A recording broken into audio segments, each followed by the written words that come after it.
Hi hello ನಮಸ್ಕಾರ welcome. ನೀವು ನೋಡ್ತಾ ಇದ್ದೀರಾ ಅಂಕಿತಾ ಫ್ಯಾಷನ್ ಯೂಟ್ಯೂಬ್ ಚಾನಲ್. ನಾನು ನಿಮ್ಮ ರಾಜು PR. ಇವತ್ತಿನ ವಿಶೇಷ ಏನಪ್ಪ ಅಂತಂದರೆ, ಒಂದು ಪ್ರಿನ್ಸಸ್ ಕಟಿಂಗ್ ಪ್ಯಾಡೆಡ್ ಬ್ಲೌಸನ್ನು ಯಾವ ರೀತಿ ಕಟಿಂಗ್ ಮಾಡೋದು ಅನ್ನೋದನ್ನು ತುಂಬ ಈಸಿಯಾಗಿ ನಿಮಗೆ ತೋರಿಸ್ಕೊಡ್ತಾ ಇದ್ದೀನಿ. ಈ ಒಂದು ಕಟಿಂಗನ್ನು ನೋಡೋದ್ರಿಂದ ನೀವು ಆರಾಮಾಗಿ ಪ್ರಿನ್ಸಸ್ ಕಟಿಂಗ್ ಬ್ಲೌಸ್ ಮತ್ತು ಪ್ಯಾಡೆಡ್ ಬ್ಲೌಸನ್ನು ಆರಾಮಾಗಿ ಕಟಿಂಗನ್ನು ಮಾಡ್ಕೋಬೋದು. ಬನ್ನಿ, ಅದು ಯಾವ ರೀತಿಯ ಹೊಸ ಟ್ರಿಕ್ಕನ್ನು ಹೇಳ್ಕೊಡ್ತಾ ಇದ್ದೀನಿ ಅನ್ನೋದನ್ನು ನೋಡಿ. ಮುಂಚೆ ನಮ್ಮ ಚಾನಲ್ನ ನೀವು ಹೊಸದಾಗಿ ನೋಡ್ತಾ ಇದ್ದೀರಾ ಅಂತಂದರೆ ಈ ಒಂದು ಚಾನಲ್ನ ದಯವಿಟ್ಟು ಸಬ್ಸ್ಕ್ರೈಬ್ ಮಾಡಿಕೊಂಡು ಆಮೇಲೆ ವಿಡಿಯೋನ ನೋಡಿ ಅಂತ ಕೇಳ್ಕೊಳ್ತಾ ಇದ್ದೀನಿ. ಹಾಗೆ ವಿಡಿಯೋ ನೋಡಿದ್ಮೇಲೆ ನಿಮಗೆ ಈ ವಿಡಿಯೋ ಇಷ್ಟ ಆಗಿದ್ದರೆ ಒಂದು ಲೈಕನ್ನು ಕೊಡಿ, ಹಾಗೆ ಇಷ್ಟ ಆಗಿಲ್ಲ ಅಂದರೆ ಒಂದು ಡಿಸ್ಲೈಕನ್ನು ಕೊಡಿ. ಆದರೆ ಸಬ್ಸ್ಕ್ರೈಬ್ ಮಾಡೋದನ್ನು ಮಾತ್ರ ದಯವಿಟ್ಟು ಮರಿಬೇಡಿ. ಬನ್ನಿ, ಹಾಗಾದರೆ ವಿಡಿಯೋ ನೋಡ್ಕೊಂಬರೋಣ. ಇವಾಗ ಕಟಿಂಗನ್ನು ಸ್ಟಾರ್ಟ್ ಮಾಡೋಣ. ನಾನು ಕೆಳಗಡೆ ಸ್ಟ್ರೈಟಾಗಿ ಒಂದು ಮಾರ್ಕ್ ಮಾಡಿಕೊಂಡು ಸ್ಟ್ರೈಟಾಗಿ ಕಟ್ ಮಾಡ್ಕೊತಾ ಇದ್ದೀನಿ. ಸ್ಟ್ರೈಟಾಗಿ ಕಟ್ ಮಾಡಿಕೊಂಡು ಅರ್ಧ ಇಂಚ್ ಬಿಟ್ಟು ಒಂದು ಮಾರ್ಕನ್ನು ಮಾಡ್ಕೊಂಡಿದ್ದೀನಿ ಸ್ಟಿಚಿಂಗೋಸ್ಕರ.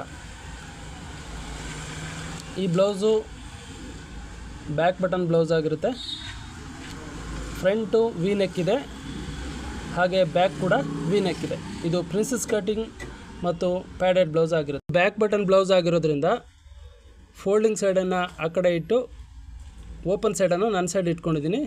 ಹಾಗೆ ಸ್ಟ್ರೈಟಾಗಿ ಒಂದು ಮಾರ್ಕ್ ಮಾಡಿಕೊಂಡು ಸ್ಟ್ರೈಟಾಗಿ ಕಟ್ಟಿಂಗನ್ನು ಮಾಡ್ಕೊತೀನಿ. ಓಕೆನಾ?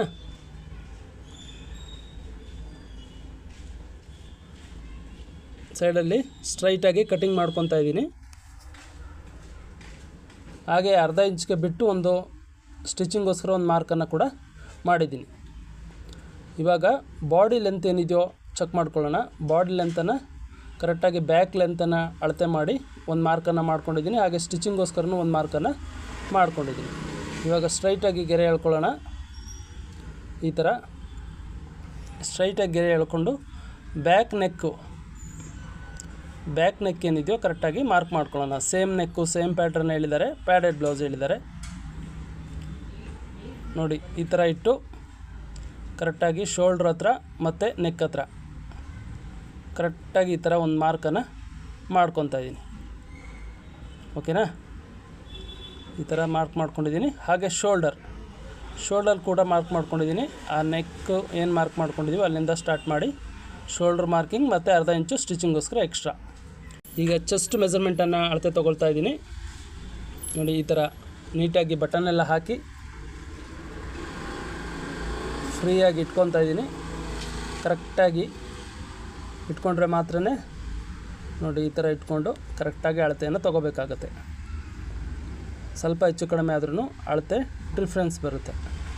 ಈಗ ನೋಡಿ, ಈ ಥರ ಕ್ಲೀನಾಗಿ ಇಟ್ಕೊಂಡು ಅಳತೆಯನ್ನು ಚೆಸ್ಟ್ ಮೆಜರ್ಮೆಂಟನ್ನು ತೊಗೊತಾ ಇದ್ದೀನಿ.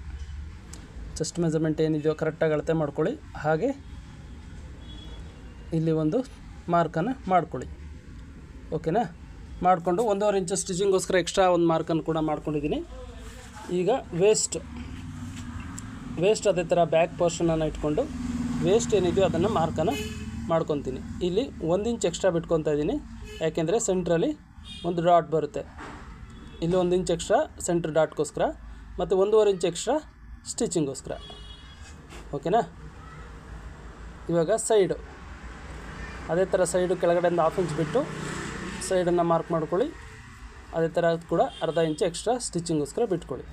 ಇವಾಗ ಶೋಲ್ಡ್ರಿಂದ ಸ್ಟ್ರೈಟಾಗಿ ಒಂದು ಮಾರ್ಕು, ಆರ್ಮಾಲಿಂದ ಸ್ಟ್ರೈಟಾಗಿ ಒಂದು ಮಾರ್ಕು. ಆಯ್ತಲ್ಲ? ಇವಾಗ ಸ್ಟ್ರೈಟಾಗಿ ಮಾರ್ಕ್ ಮಾಡ್ಕೊಂಡಿದ್ದೀನಿ. ಎಷ್ಟು ನೀಟಾಗಿ ಸ್ಟ್ರೈಟ್ ಮಾರ್ಕ್ ಮಾಡ್ಕೊತೀರೋ ಅಷ್ಟು ಒಳ್ಳೆಯದು. ಇವಾಗ ನೆಕ್ಕು ಮಾರ್ಕ್ ಮಾಡಿದ್ನಲ್ಲ, ಅದ್ರ ಮೇಲೆ ಹೈಲೈಟ್ ಮಾಡ್ತಾಯಿದ್ದೀನಿ. ಆರ್ಮಲ್ ಶೇಪನ್ನು ನೋಡಿ, ಈ ಥರ ಕ್ರಾಸಾಗಿ ಮಾರ್ಕ್ ಮಾಡ್ಕೊತಾ ಇದ್ದೀನಿ ನೋಡಿ. ಈ ಥರ ಕ್ರಾಸಾಗಿ ಮಾರ್ಕ್ ಮಾಡ್ಕೊಳ್ಳಿ. ಆರ್ಮಲ್ ಶೇಪ್ ಇವಾಗ ಕರೆಕ್ಟಾಗಿದೆಯಾ ಅಂತ ಒಂದು ಸಾರಿ ಚೆಕ್ ಮಾಡ್ಕೊಂಬಿಡಿ. ಕಟಿಂಗ್ ಮಾಡಿದ್ಮೇಲೆ ಮತ್ತೆ ನಾವು ಚೆಕ್ ಮಾಡಿದ್ರು ಏನು ಪ್ರಯೋಜನ ಆಗೋಲ್ಲ. ದೊಡ್ಡದು ಚಿಕ್ಕದು ಆಗಬಾರ್ದು. ನೋಡಿ, ಕರೆಕ್ಟಾಗಿ ಬಂದಿದೆ. ಎಷ್ಟು ಕರೆಕ್ಟಾಗಿದೆಯೋ ಅಷ್ಟು ಒಳ್ಳೆಯದು. ಇವಾಗ ಕಟ್ಟಿಂಗನ್ನು ಮಾಡ್ಕೊಳ್ಳೋಣ. ಓಕೆನಾ? ಇದು ಅವರು ಗೋಲ್ಡ್ ಪೈಪಿಂಗ್ ಹೇಳಿದ್ದಾರೆ, ಅದಕ್ಕೆ ಟೈಲರ್ಸ್ಗಳಿಗೆ ಗೊತ್ತಾಗಲಿ ಅಂತ ಸ್ಟಿಚ್ ಮಾಡುವಾಗ ಗೋಲ್ಡ್ ಪೈಪಿಂಗ್ ಅಂತ ಬರಿತಾ ಇದ್ದೀನಿ. ಈಗ ಕಟ್ಟಿಂಗ್ ಮಾಡ್ಕೊಳ್ಳೋಣ. ನೆಕ್ಕನ್ನು ಕಟ್ಟಿಂಗ್ ಮಾಡ್ಕೊತಾ ಇದ್ದೀನಿ. 1/2 ಇಂಚ್ ಎಕ್ಸ್ಟ್ರಾ ಬಿಡ್ತಾ ಇಲ್ಲ, ಯಾಕೆಂದರೆ ಇದು ಪೈಪಿಂಗ್ ಇರೋದ್ರಿಂದ. ಶೋಲ್ಡ್ರ್ ಹತ್ರ ಬಿಡ್ತಾ ಇದ್ದೀನಿ ಅರ್ಧ ಇಂಚು ಸ್ಟಿಚಿಂಗೋಸ್ಕರ. ಹಾಗೆ ಆರ್ಮಲ್ ಕಟ್ಟಿಂಗ್ ಮಾಡುವಾಗಲೂ ಅರ್ಧ ಇಂಚು ಎಕ್ಸ್ಟ್ರಾ ಬಿಟ್ಟಿದ್ದೀನಿ.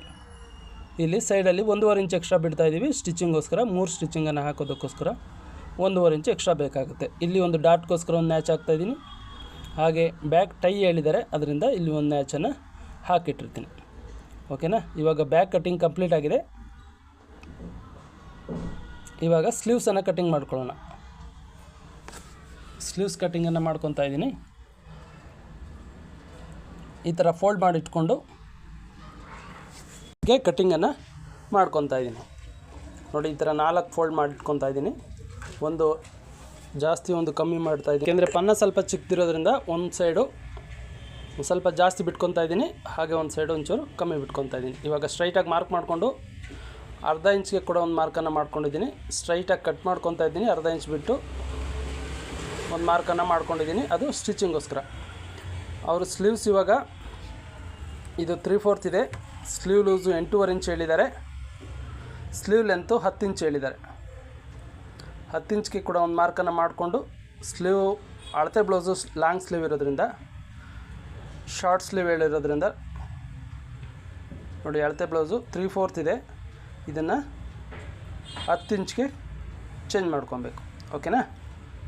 ಕರೆಕ್ಟಾಗಿ ಈ ಥರ 10 ಇಂಚ್ಗೆ ಒಂದು ಮಾರ್ಕ್ ಮಾಡಿದ್ವಿ, ಅದನ್ನು ಈ ಥರ ಕರೆಕ್ಟಾಗಿ ಇಟ್ಕೊಂಡು ಸ್ಲೀವ್ ಲೂಸನ್ನು ಆರ್ಮಾಲ್ ಹತ್ರ ಮಾರ್ಕ್ ಮಾಡ್ಕೊತಾ ಇದ್ದೀನಿ. ಆರ್ಮಾಲು ಮತ್ತು ಸ್ಲೀವ್ ಲೂಸ್ ಇಲ್ಲಿಂದ ಈ ಥರ ಸ್ಟ್ರೈಟಾಗಿ ಮಾರ್ಕ್ ಮಾಡ್ಕೊತಾ ಇದ್ದೀನಿ. ಅಳತೆ ಬ್ಲೌಸನ್ನು ಡೈರೆಕ್ಟಾಗಿ ಇಟ್ಟು ಮಾರ್ಕ್ ಮಾಡೋದ್ರಿಂದ ಇಲ್ಲಿ ಟೇಪ್ನ ಅವಶ್ಯಕತೆ ಬರೋದಿಲ್ಲ. ನೋಡಿ, ಈ ಥರ ಮಾರ್ಕ್ ಮಾಡ್ಕೊಂಡಿದ್ದೀನಿ. ಓಕೆ, ಇದು ಕರೆಕ್ಟಾಗಿ 8.5 ಇದೆಯಾ, ಕರೆಕ್ಟಾಗಿ ಚೆಕ್ ಮಾಡ್ಕೊತಾ ಇದ್ದೀನಿ. ಇವಾಗ ಆರ್ಮಲ್ ಸ್ಲೀವ್ಸ್ ಆರ್ಮಲ್ ಶೇಪನ್ನು ಕಟ್ ಮಾಡ್ಕೊಳ್ಳುವಾಗ ಇಲ್ಲಿಗೆ ಒಂದು 2 ಇಂಚ್ವರೆಗೂ ಸ್ಟ್ರೈಟಾಗಿ ಮಾರ್ಕ್ ಮಾಡಿಕೊಂಡು ಇಲ್ಲಿಂದ ಈ ಥರ ಕ್ರಾಸಾಗಿ ತೊಗೊಳ್ಳಿ. ಓಕೆನಾ. ಕ್ರಾಸಾಗಿ ತೊಗೊಂಡು ಮಾರ್ಕ್ ಮಾಡ್ಕೊಳ್ಳಿ. ಇವಾಗ ಕಟ್ಟಿಂಗ್ ಮಾಡಿ ತೋರಿಸ್ತಾ ಇದ್ದೀನಿ. ಮಾರ್ಕ್ ಕರೆಕ್ಟಾಗಿ ಕಟ್ಟಿಂಗನ್ನು ಮಾಡ್ಕೊತಾ ಇದ್ದೀನಿ. ನೋಡಿ, ಸೈಡಲ್ಲಿ 1.5 ಇಂಚ್ ಬಿಟ್ಟು ಮಾರ್ಕನ್ನು ಮಾಡ್ಕೊಂಡಿದ್ದೀನಿ. ಅದೇ ಅಳತೆಗೆ ಕಟ್ಟಿಂಗನ್ನು ಮಾಡ್ಕೊತಾ ಇದ್ದೀನಿ. ಇಲ್ಲಿ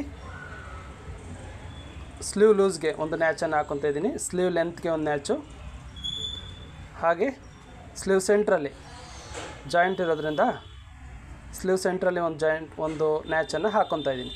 ಈ ಕಡೆ ಕೂಡ ಒಂದು ಸೆಂಟ್ರಲ್ಲಿ ಒಂದು ನ್ಯಾಚನ್ನು ಹಾಕ್ಕೊತಾ ಇದ್ದೀನಿ. ಈಗ ಸ್ಲೀವ್ ಕಟ್ಟಿಂಗ್ ಆಯಿತು. ಈಗ ಸ್ಲೀವ್ ಶೇಪು ಆರ್ಮಲ್ ಶೇಪನ್ನು ತೆಗಿಬೇಕಾಗುತ್ತೆ.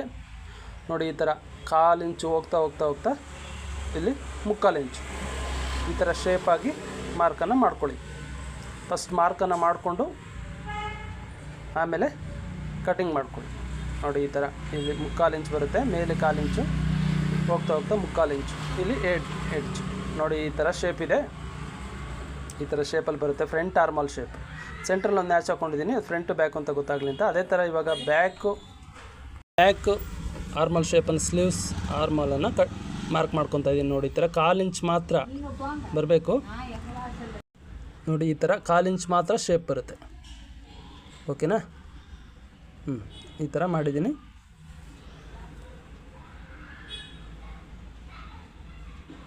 ಓಕೆ. ಸ್ಲೀವ್ ನೋಡಿ ಈ ಥರ ಬಂದಿದೆ. ಫ್ರಂಟ್ ಆರ್ಮಲ್ಲು ಜಾಸ್ತಿ ಬರುತ್ತೆ. Front shape, back shape. Back 1/4 ಇಂಚು, ಫ್ರಂಟು 3/4 ಇಂಚು. ಓಕೆನಾ. ಈಗ ಫ್ರಂಟನ್ನು ಕಟ್ ಮಾಡ್ಕೊಳ್ಳೋಣ. ಇದು ಪ್ಯಾಡೆಡ್ ಬ್ಲೌಸ್ ಆಗಿರುತ್ತೆ, ಪ್ರಿನ್ಸ್ ಕಟ್ ಆಗಿರುತ್ತೆ. ಅಳತೆ ಬ್ಲೌಸ್ ಹೇಗಿದೆಯೋ ಹಾಗೆ ಸೇಮ್, ಏನು ಚೇಂಜಸ್ ಇಲ್ಲ ಅಂತ ಹೇಳಿದ್ದಾರೆ. ಸೇಮ್ ಅಳತೆ ಹೇಗಿದೆಯೋ ಹಾಗೆ ಮೆಜರ್ಮೆಂಟನ್ನು ಕಟ್ಟಿಂಗನ್ನು ಮಾಡಬೇಕು. ಓಕೆ. ಇವಾಗ ಈ ಥರ ಒಂದು ರಟ್ಟನ್ನು ನೀವು ಲೈನಿಂಗ್ ಅಂಗಡಿಗಳಲ್ಲಿ ಸಿಗುತ್ತೆ. ಈ ಥರ ಒಂದು ರಟ್ಟನ್ನು ಇಟ್ಕೊಂಡಿದ್ದೀನಿ ಕೆಳಗಡೆ.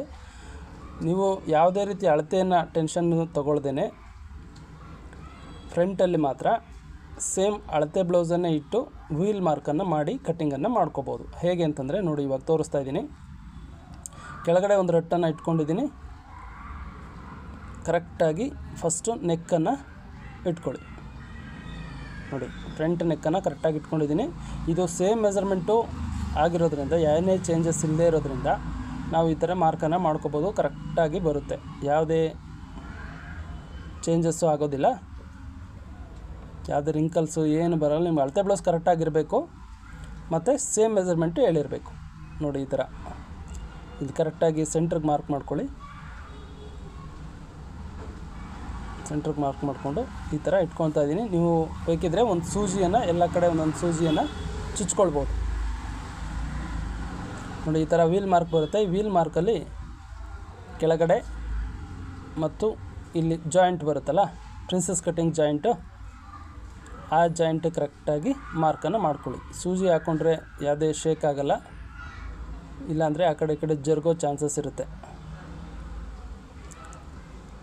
ಸ್ಲೀವ್ ಜಾಯಿಂಟ್ವರೆಗೂ ಮತ್ತು ನೆಕ್ಕು ಅದೇ ಥರ ಸೇಮ್ ಟು ಸೇಮ್ ಹೇಗಿದೆಯೋ ಹಾಗೇ ಬೇಕು ಅಂತ ಹೇಳಿದಾಗ ನೀವು ಇದನ್ನು ಈ ಟ್ರಿಕ್ಕನ್ನು ಯೂಸ್ ಮಾಡ್ಕೋಬೋದು. ಹಾಗೆ ಶೋಲ್ಡ್ರ್ ಹತ್ರ, ಹಾಗೆ ಆರ್ಮಲ್ ಶೇಪನ್ನು ಕೂಡ ಕರೆಕ್ಟಾಗಿ ಬಟ್ಟೆ ಜರುಗಿಸ್ಬಾರ್ದು. ಆ ಕಡೆ ಈ ಕಡೆ ಒಂದು ಚೂರನ್ನು ಜರುಗದೇ ಇರೋ ಥರ ನೋಡಿಕೊಂಡು ಎಲ್ಲ ಕಡೆನೂ ಒಂದು ಮಾರ್ಕನ್ನು ಮಾಡ್ಕೊಂಡಿದ್ದೀನಿ. ಓಕೆನಾ? ಕಂಪ್ಲೀಟಾಗಿ ಮಾರ್ಕ್ ಆಗಿದೆ. ಇದು ಸೇಮ್ ಟು ಸೇಮ್ ಮೆಜರ್ಮೆಂಟ್ ಇದ್ದಾಗ ಮಾತ್ರ. ಏನಾದರೂ ಚೇಂಜಸ್ ಬೇಕು ಅಂದಾಗ ಈ ಟ್ರಿಕ್ಕನ್ನು ಯೂಸ್ ಮಾಡೋಕ್ಕಾಗಲ್ಲ. ನೋಡಿ ಈ ಥರ ಈ ವೀಲ್ ಮಾರ್ಕ್ ಏನಿದೆಯೋ ಕಾಣಿಸುತ್ತೆ, ಅದು ಆ ವೀಲ್ ಮಾರ್ಕ್ ಮೇಲೆ ಮಾರ್ಕ್ ಪೀಸಲ್ಲಿ ಒಂದು ಮಾರ್ಕನ್ನು ಹಾಕ್ಕೊತಾ ಇದ್ದೀನಿ. ಓಕೆನಾ? ನೀಟಾಗಿ ಬಂದಿದೆ. ಇದು 4 ಫೋಲ್ಡನ್ನು ಇಟ್ಕೊಂಡಿರ್ತೀನಿ, ಅಂದರೆ 4 ಲೇಯರ್ ಬರೋ ಥರ. ಓಕೆನಾ? ಫ್ರಂಟು ನಿಮಗೆ ಪ್ಯಾಡೆಡ್ ಬ್ಲೌಸ್ ಆಗಿರೋದ್ರಿಂದ ಫ್ರಂಟನ್ನು ತೆಗೆದುಬಿಡ್ತಾ ಇದ್ದೀನಿ. ಫ್ರಂಟು ಪ್ಯಾಡೆಡ್ ಬ್ಲೌಸ್ ಆಗಿರೋದ್ರಿಂದ ನೀವು 4 ಲೇಯರ್ ಬೇಕಾಗುತ್ತೆ. ಒಂದು ಲೇಯರ್ ಬಂದು ಲೈನಿಂಗ್ ಅಟ್ಯಾಚ್ ಮಾಡೋಕ್ಕೆ, ಇನ್ನೊಂದು ಪ್ಯಾಡೆಡ್ಗೆ ಅಟ್ಯಾಚ್ ಮಾಡೋದಕ್ಕೆ. ಆವಾಗ ನಿಮಗೆ ಆ ಪ್ಯಾಡೆಡು ಆಚೆ ಕಾಣಿಸಲ್ಲ, ಒಂದು ಲೇಯರು ಲೈನಿಂಗ್ ಇರೋದ್ರಿಂದ. ಓಕೆನಾ? ಇವಾಗ ನೆಕ್ಕನ್ನು ಕಟ್ ಮಾಡ್ಕೋತಾ ಇದ್ದೀನಿ. ನೋಡಿ ಇದಕ್ಕೆ ಎಕ್ಸ್ಟ್ರಾ ಬಿಡ್ತಾ ಇಲ್ಲ, ಯಾಕೆಂದರೆ ಇದು ಪೈಪಿಂಗ್ ಇರೋದ್ರಿಂದ. ಶೋಲ್ಡರ್ ಹತ್ರ ಬಿಡ್ತಾ ಇದ್ದೀನಿ. ಈ ಥರ ನೀವು ಬೇಕಿದ್ರೆ ಒಂದು ಮಾರ್ಕನ್ನು ಮಾಡ್ಕೊಳ್ಳಿ. ಈ ಥರ ಎಲ್ಲ ಸುತ್ತ ಅರ್ಧ ಇಂಚು ಬಿಡಬೇಕಾಗತ್ತೆ. ಏನು ವೀಲ್ ಮಾರ್ಕ್ ಇತ್ತು ಅದಕ್ಕಿಂತ ಸ್ಟಿಚಿಂಗೋಸ್ಕರ ಅರ್ಧ ಇಂಚು ಎಕ್ಸ್ಟ್ರಾ. ನೆಕ್ ಹತ್ರ ಬಿಟ್ಟಿಲ್ಲ, ಯಾಕೆಂದರೆ ಅದು ಪೈಪಿಂಗ್ ಇದೆ. ಓಕೆನಾ? ನೋಡಿ ಎಲ್ಲ ಕಡೆ ಅರ್ಧ ಇಂಚು ಎಕ್ಸ್ಟ್ರಾ ಬಿಟ್ಟು ಕಟ್ಟಿಂಗನ್ನು ಮಾಡ್ಕೊತಾ ಇದ್ದೀನಿ. ಅರ್ಧ ಇಂಚ್ ಬಿಡಬೇಕು ಸ್ಟಿಚಿಂಗೋಸ್ಕರ. ಶೋಲ್ಡ್ರ್ ಹತ್ರ ಮತ್ತು ಸೈಡ್ ಆರ್ಮಲ್ ಹತ್ರ ಮತ್ತು ಫ್ರಂಟ್ ಜಾಯಿಂಟು ಮತ್ತು ಕೆಳಗಡೆ. ನೋಡಿ ಈ ಥರ ಡಬಲ್ ತೊಗೊಂಡಿದ್ದೀನಿ. ಒಂದು ಲೈನಿಂಗ್ಗೆ, ಒಂದು ಒರಿಜಿನಲ್ ಬ್ಲೌಸ್ಗೆ ಅಟ್ಯಾಚ್ ಮಾಡಿ, ಇನ್ನೊಂದು ಪ್ಯಾಡೆಡ್ಗೋಸ್ಕರ ಅಟ್ಯಾಚ್ ಮಾಡಿ. ಓಕೆನಾ? ಇವಾಗ ಫ್ರಂಟ್ನ ಒಂದು ಪೋರ್ಷನ್ ಕಟ್ಟಿಂಗ್ ಮಾಡಿ ಆಗಿದೆ. ಇವಾಗ ಇನ್ನೊಂದು ಪೋರ್ಷನ್ ಬರುತ್ತಲ್ಲ, ಪ್ರಿನ್ಸಸ್ ಕಟ್ಟಿಂಗಲ್ಲಿ 2 ಪೋರ್ಷನ್ ಬರುತ್ತೆ. ಅದು ಇನ್ನೊಂದು ಪೋರ್ಷನನ್ನು ಕೂಡ ಅದೇ ಥರ ಈ ಥರ ಕೆಳಗಡೆ ಒಂದು ರಟ್ಟನ್ನು ಇಟ್ಕೊಂಡು ಅದೇ ರೀತಿ ಫ್ರಂಟನ್ನು ಮಾರ್ಕ್ ಮಾಡ್ಕೊತಾ ಇದ್ದೀನಿ. ನೀವು ಬೇರೆ ಯಾವುದಕ್ಕೂ ಈ ಥರ ಟ್ರಿಕ್ಕನ್ನು ಯೂಸ್ ಮಾಡೋದು ಬೇಡ. ಪ್ರಿನ್ಸಸ್ ಕಟ್ಟಿಂಗ್ ಆಗಿದ್ದು ಸೇಮ್ ಟು ಸೇಮ್ ಮೆಜರ್ಮೆಂಟ್ ಹೇಳಿದಾಗ ಮಾತ್ರ ಈ ಥರ ಟ್ರಿಕ್ಕನ್ನು ಯೂಸ್ ಮಾಡಿ. ಓಕೆನಾ? ನೀವು ಬಟ್ಟೆಗೂ ಯಾವ ರೀತಿ ಡ್ಯಾಮೇಜ್ ಆಗೋಲ್ಲ, ಲೈಟಾಗಿ ಪ್ರೆಸ್ ಮಾಡಿದ್ರೆ ಸಾಕು, ನಿಮಗೆ ಕಾಣಿಸುತ್ತೆ. ಇದು ಕೂಡ ಅದೇ ಥರ ನೋಡಿ 4 ಲೇಯರನ್ನು ಇಟ್ಕೊಂಡಿದ್ದೀನಿ. ಫ್ರಂಟ್ ಪೋರ್ಷನ್ ಮಾತ್ರ 2 ಪೋರ್ಷನ್ ಬರುತ್ತಲ್ಲ, ಅದಕ್ಕೆ ಮಾತ್ರ ಡಬಲ್ ಲೈನಿಂಗ್ ಇಟ್ಕೋಬೇಕಾಗುತ್ತೆ. ಡಬಲ್ ಲೈನಿಂಗ್ ಇಟ್ಕೊಂಡಾಗ ನಮಗೆ ಪ್ಯಾಡ್ ಕಾಣಿಸಲ್ಲ. ಓಕೆ? ಇವಾಗ ಅದೇ ಥರ ಇನ್ನೊಂದು ಸೈಡನ್ನು ಈ ಥರ ಇಟ್ಕೊಂಡು ಮಾರ್ಕನ್ನು ಮಾಡ್ಕೊತಾ ಇದ್ದೀನಿ. ಕೆಳಗಡೆ ಎಲ್ಲ ನೋಡ್ಕೊಳ್ಳಿ ನೀಟಾಗಿ, ಬಟ್ಟೆ ಸರಿಯಾಗಿ ಕರೆಕ್ಟಾಗಿ ಕೂತ್ಕೊಳ್ಳುತ್ತಾ, ಕಟಿಂಗ್ ಕರೆಕ್ಟಾಗಿ ಕೂತ್ಕೊಳ್ಳುತ್ತಾ, ಎಲ್ಲಾದರೂ ಕಡಿಮೆ ಬರುತ್ತಾ ಅನ್ನೋದನ್ನು ಚೆಕ್ ಮಾಡಿಕೊಂಡು ಈ ಥರ ಫ್ಲ್ಯಾಟಾಗಿ ಇಟ್ಕೊಂಡು ಇದನ್ನು ಈ ಥರ ಸ್ವಲ್ಪ ಪ್ರೆಸ್ ಮಾಡಿಡಿ. ಪ್ರೆಸ್ ಮಾಡಿಟ್ಟಾಗ ಅದು ಟೈಟ್ ಬರಲ್ಲ. ನೋಡಿ ಈ ಥರ ಒಂದು ವೀಲ್ ಮಾರ್ಕನ್ನು ಮಾಡ್ಕೊತಾ ಇದ್ದೀನಿ. ಲೈಟಾಗಿ ಪ್ರೆಸ್ ಮಾಡಿದ್ರೆ ಸಾಕು, ತುಂಬ ಏನು ಪ್ರೆಸ್ ಮಾಡೋದು ಬೇಡ, ಅದು ಮಾರ್ಕು ಕಾಣಿಸುತ್ತೆ. ನೋಡಿ ಈ ಥರ ಮಾರ್ಕನ್ನು ಮಾಡ್ಕೊತಾ ಇದ್ದೀನಿ. ಕೆಳಗಡೆ ಕೂಡ ಹಾಗೆ ಸೈಡಲ್ಲಿ ಕೂಡ ನೀವು ಬೇಕಾದರೆ ಎಲ್ಲ ಕಡೆ ಒಂದೊಂದು ನೀಡಲನ್ನು ಚುಚ್ಬೋದು. ಇವಾಗ ತೆಗೆದುಬಿಟ್ಟು ಅದು ವೀಲ್ ಮಾರ್ಕ್ ಕಾಣಿಸ್ತಾ ಇದೆ, ಅದರ ಮೇಲೆ ಒಂದು ಮಾರ್ಕ್ ಪೀಸಲ್ಲಿ ಒಂದು ಮಾರ್ಕನ್ನು ಮಾಡ್ತಾಯಿದ್ದೀನಿ. ನೋಡಿ ಈ ಥರ ವೀಲ್ ಮಾರ್ಕ್ ಮೇಲೆ ಒಂದು ಮಾರ್ಕನ್ನು ಮಾಡ್ಕೊತಾ ಇದ್ದೀನಿ. ಓಕೆನಾ? ನೋಡಿ ಈ ಥರ ಬಂದಿದೆ. ಕಂಪ್ಲೀಟ್ ಆಗಿದೆ. ಇವಾಗ ಚೆಕ್ ಮಾಡ್ಕೊಳ್ಳಿ, ನಾವು ವೀಲ್ ಮಾರ್ಕ್ ಮಾಡಿದ್ದು ಕರೆಕ್ಟಾಗಿ ಬಂದಿದೆಯಾ ಏನು ಅಂತ ಚೆಕ್ ಮಾಡಿಕೊಂಡ್ರೆ ಹೆಚ್ಚು ಕಮ್ಮಿ ಇದೆಯಾ ನೋಡಿ. ಆರ್ಮಲ್ ಹತ್ರ ಮತ್ತು ಕೆಳಗಡೆ ವೇಸ್ಟ್ ಹತ್ರ. ಓಕೆನಾ? ಮತ್ತು ಅದಲ್ಲದೆ 1.5 ಇಂಚ್ ಎಕ್ಸ್ಟ್ರಾ ಬಿಡಬೇಕು. ಇಲ್ಲೊಂದು ಚೂರು ಕಡಿಮೆ ಅನ್ನಿಸ್ತು, ಅದಕ್ಕೆ ಒಂದು ಚೂರು 1/4 ಇಂಚಷ್ಟು ಜಾಸ್ತಿ ಮಾರ್ಕ್ ಮಾಡ್ಕೊಂಡಿದ್ದೀನಿ. ಓಕೆನಾ? ಇವಾಗ ಇದು ಫ್ರಂಟು ಪ್ರಿನ್ಸಸ್ ಕಟ್ಟಿಂಗ್ ರೆಡಿ ಆಯಿತು. ಇವಾಗ ಕಟಿಂಗ್ ಮಾಡ್ಕೊಳ್ಳೋಣ. ಎಲ್ಲ ಕಡೆ ಅರ್ಧ ಅರ್ಧ ಇಂಚನ್ನು ಬಿಟ್ಟು ಕಟ್ಟಿಂಗನ್ನು ಮಾಡ್ಕೊತಾ ಇದ್ದೀನಿ. ಸ್ಟಿಚಿಂಗೋಸ್ಕರ ಅರ್ಧ ಇಂಚ್ ಬೇಕಲ್ಲ, ಅದಕ್ಕೆ ಅರ್ಧ ಇಂಚು ನೋಡಿ, ಕಪ್ಸ್ ಹತ್ರನೂ ಅರ್ಧ ಇಂಚು ಬಿಟ್ಟಿದ್ದೀನಿ, ಕೆಳಗಡೆನೂ ವೇಸ್ಟ್ ಹತ್ರನೂ ಅರ್ಧ ಇಂಚ್ ಬಿಟ್ಟಿದ್ದೀನಿ. ನೋಡಿ, ನಿಮ್ಗೆ ಡೌಟ್ ಇದ್ದರೆ ಈ ಥರ ಮಾರ್ಕ್ ಮಾಡ್ಕೊಂಬಿಡಿ. ವೀಲ್ ಮಾರ್ಕ್ ಮೇಲೆ ಕಟಿಂಗ್ ಮಾಡಿಬಿಟ್ರೆ ಆವಾಗ ಟೈಟ್ ಆಗಿಬಿಡುತ್ತೆ. ಈ ಥರ ಮಾರ್ಕ್ ಮಾಡಿಕೊಂಡು ಇಲ್ಲಿ ಸೈಡಲ್ಲಿ 1.5 ಇಂಚನ್ನು ಎಕ್ಸ್ಟ್ರಾ ಬಿಟ್ಟಿದ್ದೀನಿ, ಯಾಕೆಂದರೆ ಸ್ಟಿಚಿಂಗೋಸ್ಕರ. ಓಕೆ, ಲೂಸು ಟೈಟ್ ಮಾಡ್ಕೊಳ್ಳೋಕ್ಕೋಸ್ಕರ 3 ಸ್ಟಿಚಿಂಗನ್ನು ಹಾಕಿರ್ತೀವಿ. ನೋಡಿ, ಇವಾಗ ಕಟಿಂಗ್ ಕಂಪ್ಲೀಟ್ ಆಗಿದೆ. ಅರಟನ್ನು ಎತ್ತಿಡ್ತಾ ಇದ್ದೀನಿ. ನೋಡಿ, ಈ ಥರ ಬಂದಿದೆ. ಇದು ಫ್ರಂಟು. ಓಕೆನಾ? ನೋಡಿ, ಇದು ಬ್ಯಾಕು ಮತ್ತು ಸ್ಲೀವ್ಸ್. ವಿಡಿಯೋ ನೋಡಿದ್ರಲ್ಲ ಫ್ರೆಂಡ್ಸ್, ಹೇಗೆ ಅನ್ನಿಸ್ತು? ಈ ವಿಡಿಯೋ ನಿಮ್ಗೆ ತುಂಬ ಇಷ್ಟ ಆಗ್ಬೋದು, ಹಾಗೆ ತುಂಬ ಉಪಯೋಗ ಆಗ್ಬೋದು ಅಂದ್ಕೊಂಡಿದ್ದೀನಿ. ಈ ಒಂದು ವಿಡಿಯೋ ಇಷ್ಟ ಆಗಿದರೆ ದಯವಿಟ್ಟು ನಮ್ಮ ಚಾನಲ್ಗೆ ಸಬ್ಸ್ಕ್ರೈಬ್ ಮಾಡ್ಕೊಳ್ಳಿ, ಹಾಗೆ ಬೆಲ್ ಬಟನ್ನ ಆನ್ ಇಟ್ಕೊಳ್ಳಿ. ನಮ್ಮ ಎಲ್ಲ ವಿಡಿಯೋಗಳು ನಿಮಗೆ ನೋಟಿಫಿಕೇಷನ್ ಬರ್ತಾ ಇರುತ್ತೆ. ಓಕೆನಾ ಫ್ರೆಂಡ್ಸ್?